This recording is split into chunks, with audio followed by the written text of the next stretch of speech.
The genius design of narco submarines. This is a narco submarine, a stealth marine vehicle designed to transport drugs from South America to the US, and sometimes even Europe.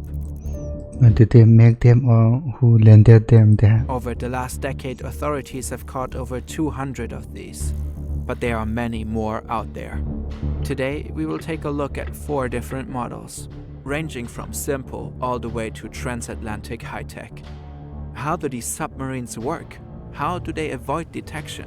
And what does the Coast Guard do to catch them? By simple radar, right?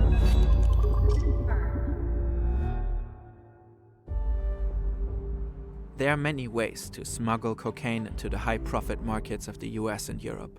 Each year, authorities seize several hundred tons of cocaine before it reaches the streets, and many more tons get past them. In this game of cat and mouse, cartels constantly come up with new ways to deliver their product. At first, narco subs were made for short trips, but over time their production was professionalized. A hidden industry began to flourish. This is Oscar Moreno Ricardo. Colombian authorities named him the king of semi-submersibles. Here, deep in the dense Colombian jungle, hidden along a river, he operates a clandestine shipyard, far beyond the reach of authorities. In places like this one, Ricardo and his competitors build submarines. They can travel thousands of miles across the ocean, carrying tons. These narco submarines They just build the submarine? What? are designed to remain hidden. But there are rare moments They when capture some engineers or something? we get a glimpse into their world. H.I. Sutton studies the craft of Ricardo and the others. He has dedicated his career to uncovering their secrets. He's a specialist in defense analysis and unconventional naval warfare. I've been looking at narco submarines for about 15 years and keeping a database of all the incidents of narco submarines and analyzing their designs and the trends that are evolving in that space. Now, let's dive into our first sub. This is a very typical narco submarine. They started to appear like this in the late 2000s and they're still being found today. It's roughly 14 meters in length and not a true submarine. Rather, it's a so-called low-profile vessel. The top remains visible above the waterline. Its color blends in with the sea. Due to its low height, radar systems have a hard time detecting it. This is the hard time detecting. Currently, it is en route to Okay. Central America. I thought it's going to be the easiest one to detect, Inside since it actually floats on the surface. the cramped vessel, 5 men sit in tense silence. Every so often, the low hum of the diesel engine pulses through the hull as it pushes them forward at 16 kilometers. The sub is divided into 3 compartments. This middle is the crew area. It's sparse and uncomfortable. Bunks cramped tightly together, a single hatch above for entry. Here at the rear, the diesel engine roars, vibrating against the thin fiberglass walls. It is located behind the crew compartment so they can access it to do repair. They can sleep at night with this. Up front, the cargo hold is tightly packed with bags, 7.7 tons to be precise. How much is that in dollars? The crew uses the weight of the drugs, fuel, and engine to keep the vessel low in the water. The cargo on board will earn the cartel a hefty sum, if the sub reaches its destination. A Marine patrol aircraft spots the narco submarine and immediately alerts the US Coast Guard. Right now, they are operating in international waters. 2 small boats and a helicopter race to intercept the vessel. Once within range, Coast Guard officers jump onto the ship and give the door a friendly knock. Wow, how friendly are they? Huh? They capture the 5 smugglers along with valued at well over $200 million.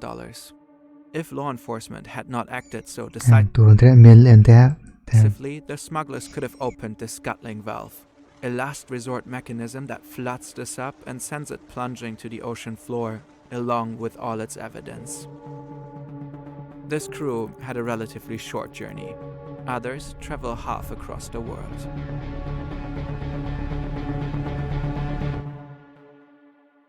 While narco subs are obviously used for organized crime, their engineering and the ingenuity behind their design are undeniably remarkable. If you ever wanted to build your own skills in these areas, on the right side of the law of course, brilliant is Good one, the right a side of the different law. part of the Amazon. A narco vessel departs near Manaus in Brazil and is making its way to Macapa, the Amazon's mouth. This semi-sub is over 20 meters long and nicknamed Che. Inside Che sit 3 men: Agustin Alvarez, a former Spanish boxer and captain of the vessel, and 2 Ecuadorian men. They are about to cross the Atlantic. Traveling at around 19 kilometers per hour, they will cover roughly 6,500 kilometers from the Okay, Brazilian how much that is there? Actually, rainforest this. all the way to Europe, with no GPS and only a compass to guide their way. It will take them about 2 weeks to reach their destination, if all goes according to plan. Okay, you actually go crazy in that noise and all. This narco sub is very similar to our first one, but it is more modern and larger. It also has 3 compartments. You've got the engine in the back, the crew in the middle, and the cargo bay. Nearly half the sub's size is reserved for fuel. 3 massive tanks holding 20,000 liters, ensuring the vessel can make the long journey. The men have no proper beds and use plastic If they leak, then it's over then. bags as toilets. For food, they have the choice between energy bars, rice, or cans of sardines. There's only one proper seat, so 2 men must lie down at all times. The men endured 3 storms and almost hit a larger ship on the way, but finally managed to cross the Atlantic. But well, luck is not on their side. After 27 days, the sub runs out of fuel. The journey took twice as long as planned. Because of the What conditions happens then now? at sea, they can't deliver the drugs to another vessel. 2 attempts to meet with cartel boats fail. As a last resort, Alvarez contacts old friends from his hometown Vigo and hopes to get help from them to unload. But this also fails. So they travel near the coast of Galicia and sink the vessel. Afterwards, the crew wants to flee, but law enforcement has already spotted them. The EU's Maritime Analysis and Operations Center has notified Spain that a suspicious vessel is heading for their coast. They watched them using night vision goggles and observed their arrival in Galicia. And Officials this actually made a movie about this. arrested 2 Ecuadorian men shortly after the sinking. Alvarez can flee. He hides nearby in an abandoned house for 5 days and then finally gets arrested. Spanish police refloat and confiscate the sunken submarine. They find 3 tons worth around $100 million. Every time one of these gets caught, a cartel loses a lot of money. Reason enough to innovate. Okay, to the next thing. At first glance, this just looks like a real submarine. It has the typical cylindrical shape and is around 24 meters long. This build can almost fully submerge.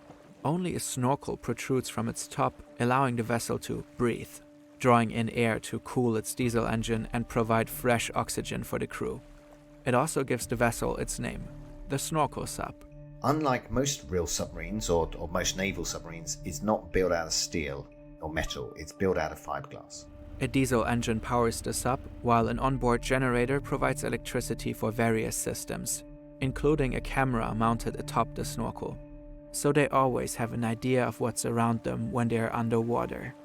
Ballast tanks allow it to take in water and dive deeper when danger is spotted. The interior feels cramped, yet sophisticated. There's a basic toilet and a sink. Small luxuries that make long journeys more bearable for the crew. The snorkel sub Okay, a toilet, haul up to luxury 8 it tons of is. carrying its illicit cargo thousands of kilometers from Colombia to destinations like Mexico or beyond. So far, not a single one of these has ever been caught at sea. But we know they keep building them because the Yeah, how ones to know the design we then? have got like this have always been captured on land. So we can infer from that that they must be very successful. And that makes sense. Patrol aircraft will have a much harder time spotting this sub. Through its camera system, it can maneuver around and evade Coast Guard ships with much greater finesse.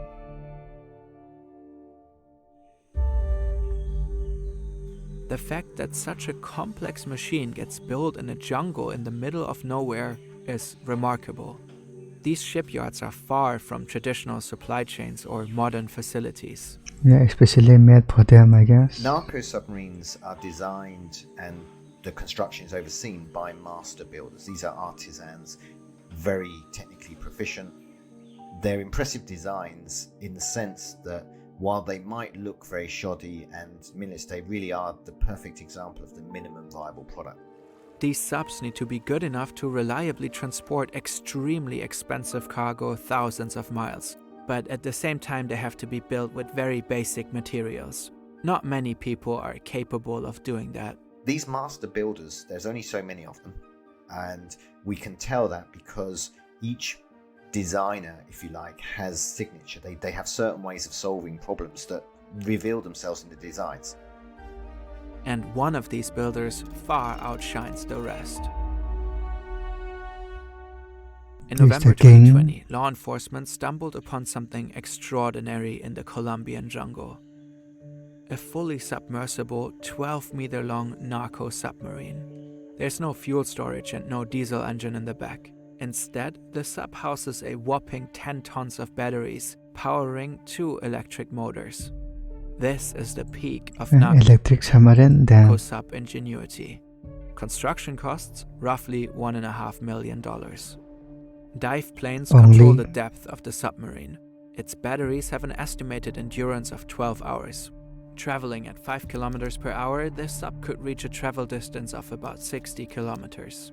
This sub can travel neither fast nor far. But it doesn't have to.